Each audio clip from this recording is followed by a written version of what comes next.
आहोत आणि कॅमेऱ्याच्या मागे खाली हुसेन शाह उभे आहेत, त्यांचे आपण आभारी आहोत कारण की त्यांनी वेळात वेळ देऊन ते आपल्यासोबत आले। आज आपण मोताळा तालुक्यातील निमखेड शिवारात आहोत। आपण मक्याच्या प्लॉटमध्ये आहोत। मक्याच्या बाजूलाच इथे धामणगाव देशमुखचं धरण आहे, धामणगाव देशमुख का डॅम, धामणगाव देश।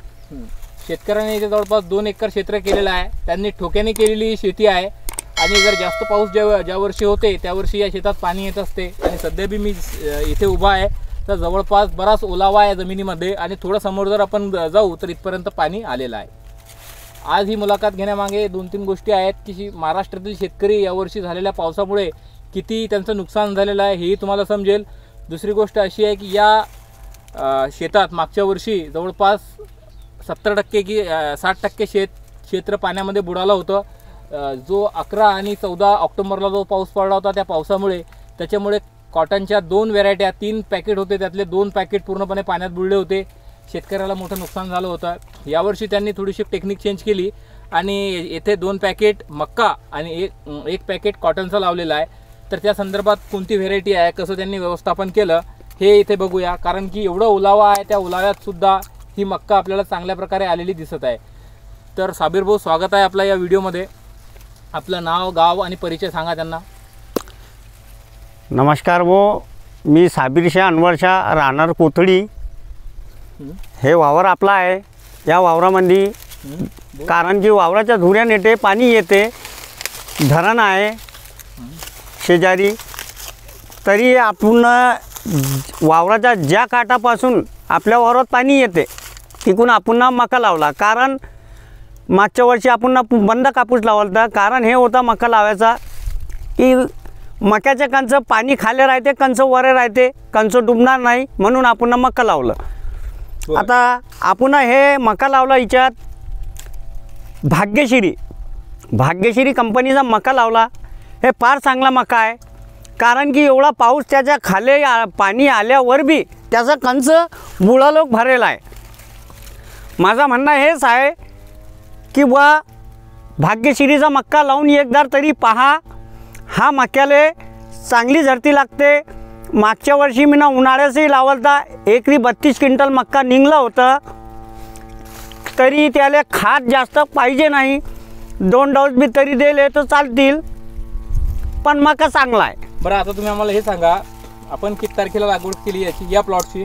आपली 28 जूनची लागवड आहे याची। बरं, पहिला खताचा डोस लागवड केल्याच्या किती दिवसानंतर दिला होता? 12 दिवसानंतर खताचा डोस टाकला होता त्याला।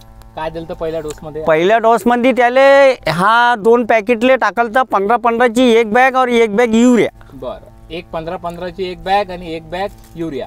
त्याच्यानंतर पहिला डोस टाकल्यानंतर जो दुसरा डोस आपण दिला तो किती दिवसांनी दिला?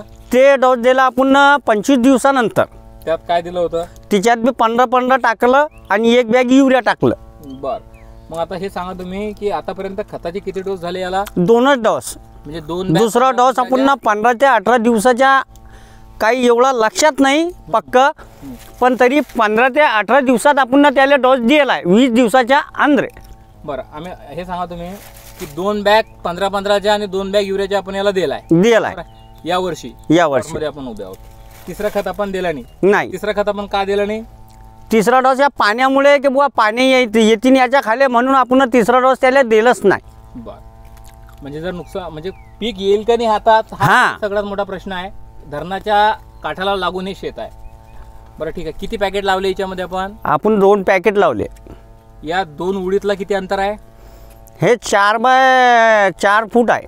4 फूट। हा, आणि जे 2 हे आहेत आपले, काय म्हणतो आपण त्याला, धांडे आहेत, त्या 2 धांड्यातला किती अंतर आहे? ते 6 इंच असेल। 6 इंच। आणि कसं पेरलं होतं हे, बायांच्या थ्रू की मशीन चालवलं होतं? नाही, मशीननं पेरलं आपण। मशीननं 6 इंच आहे। बरं, तण वगैरे काढण्यासाठी काय कसं नियोजन केलं याचं? आपण रोजर घेतलं होतं, नागार्जुनाचा रोजर, हा तणनाशक। ते रोजर होतं काहीतरी, ते तणनाशक त्याची फार रिझल्ट चांगले आहे। बरं, फवारे आपले किती झाले याच्यात? मला फक्त फवारे सांगा की किती, 5, 2, 3 किती झाले? नाही, याच्यात नुसतं 3 फवारे व्हायला आहे, कारण की मक्याले पावसाळ्याच्या वक्ती अडी जास्त पडते, म्हणून आपण याचे 3 फवारे घेतले। बरं ठीक आहे, आता मला तुम्ही हे सांगा की किती क्विंटल उत्पादन तुम्हाला अपेक्षित आहे याच्यापासून? मला असं वाटते की 35 क्विंटल मका झाला पाहिजे।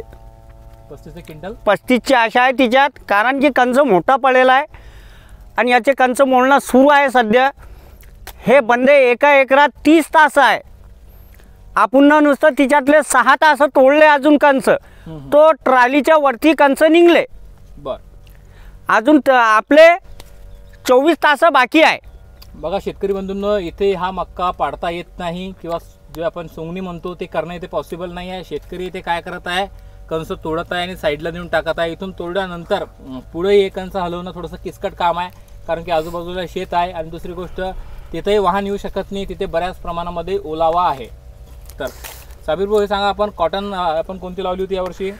आपण कॉटन मागच्या वर्षी लावली बायोसिट कंपनीची GSS09 029 ते लावली. त्याचा फार रिझल्ट चांगला भेटला होता. यावर्षी आपण तेच लावलेलं आहे, 1.5 पाकिट.